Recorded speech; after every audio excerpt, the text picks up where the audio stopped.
Hey Reginald, this is Vention. You were asking about what kind of bicycle I would recommend that you buy.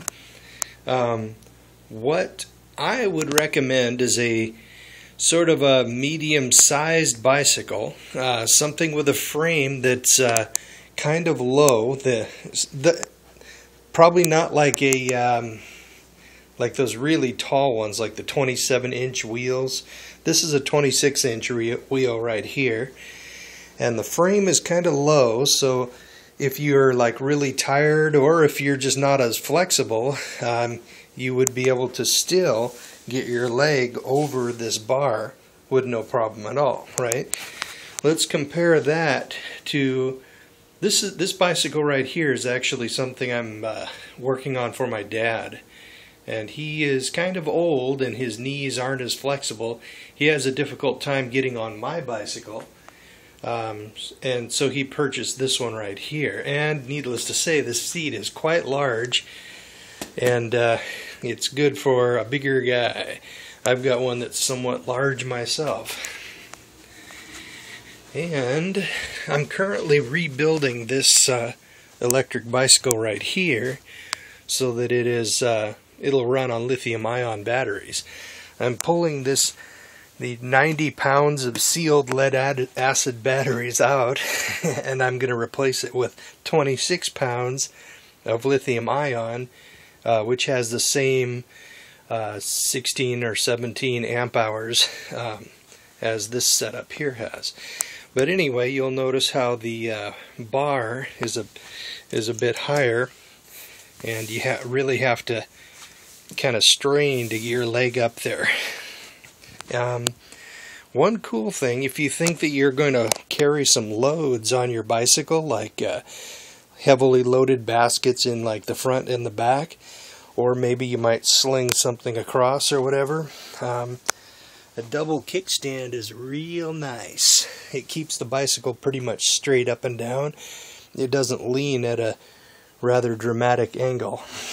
So let me show you this.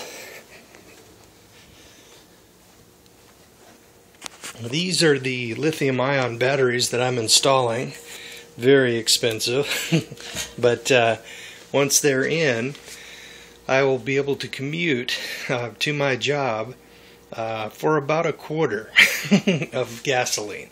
I mean, a quarter's worth of electricity.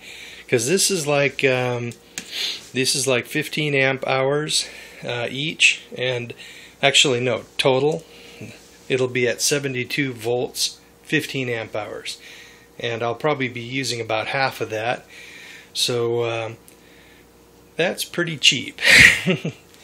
Okay, so with this, it's a heavier frame. It's a mountain bike, sort of a combination road bike, mountain bike, and it has thicker tires, yet it doesn't have the knobby tires. Those knobs on the tires, they take a lot of, they cause a lot of drag. And also I would recommend having, of course, extra inner tubes and whatnot. For example, my bicycle kit. Notice how it says bicycle stuff. Anyway, in it, I keep extra inner tubes, and then I have this slime, and I put this into the inner tubes, and then pump them up, and it makes it vastly more resistant to punctures. And let's see, it's always a good idea to have brake cable conduit so you can build your own brake cables and shifting cables. And I've got 10 cables like so I can cut brake cables and build them to the correct length, because the ones over here, they are a little bit tight. I'm going to have to replace those, and with that conduit it's going to be a breeze. Got the little end caps for the cables and the little end caps for the conduit as well. It makes it a lot neater. These things right here.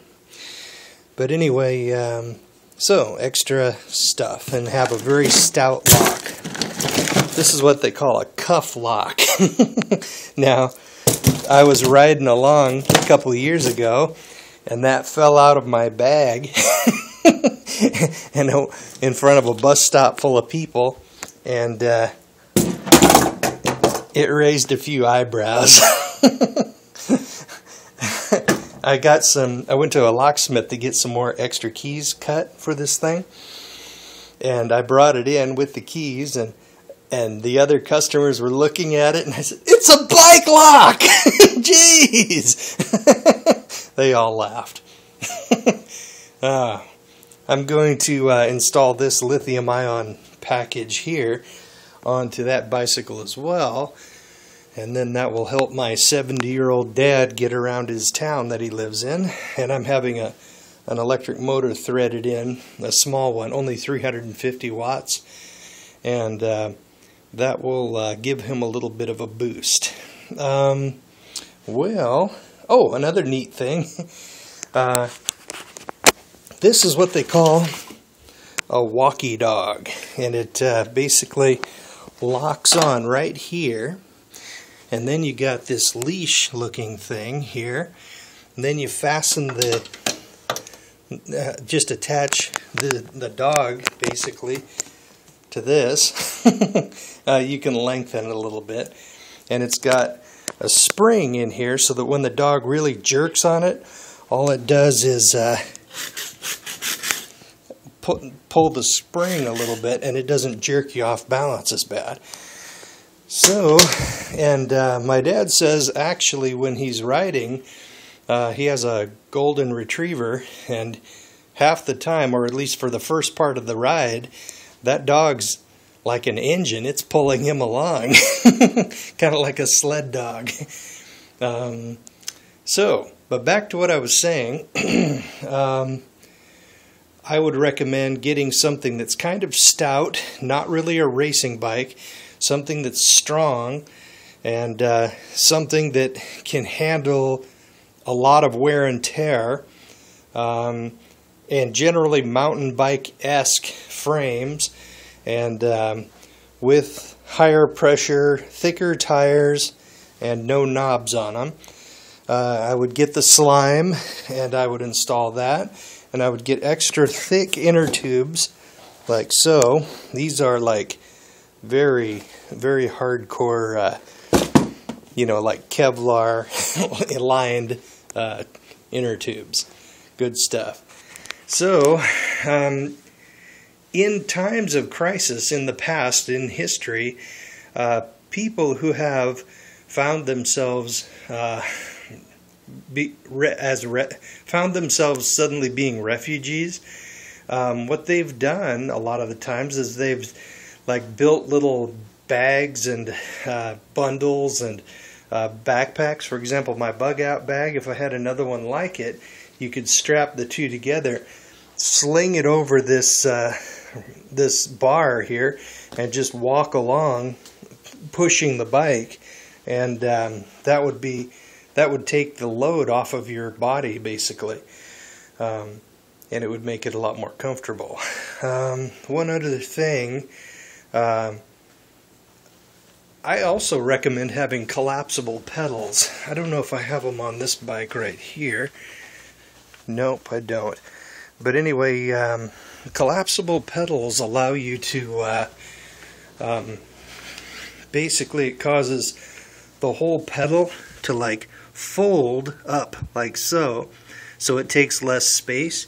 So if you end up having to walk the bike, your feet don't hit the pedal as bad. So folding pedals are good.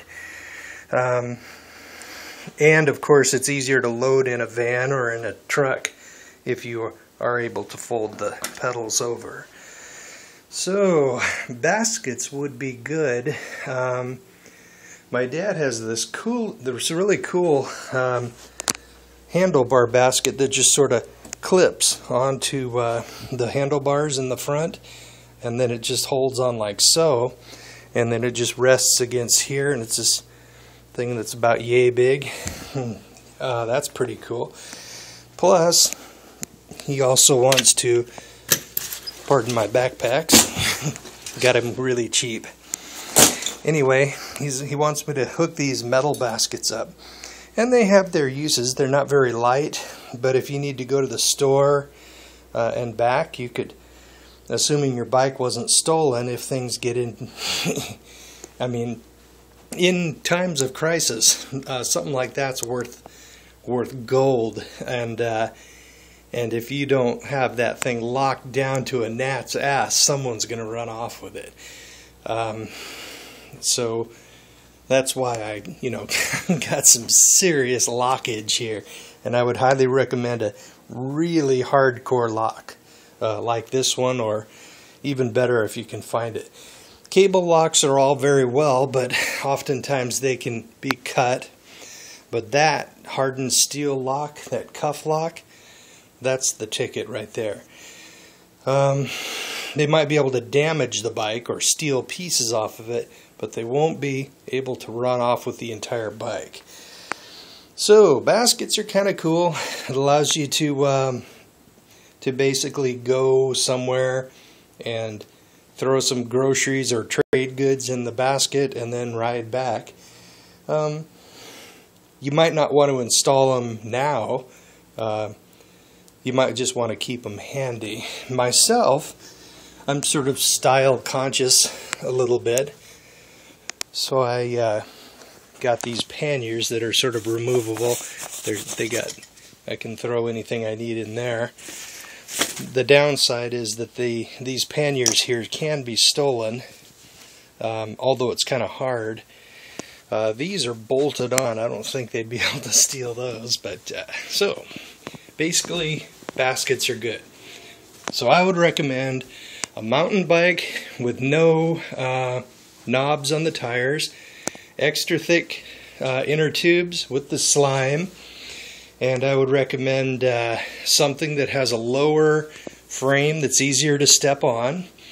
And and the last thing I would recommend is that you adjust your seat, or have it able to be adjusted to the point where when you're sitting on the seat and the pedal is fully down, your leg should still be slightly bent, not like really bent, and it needs to be just slightly bent at the very bottom of the stroke, and then you come up and then you get the full force of your legs. Okay, that's my recommendation. Later.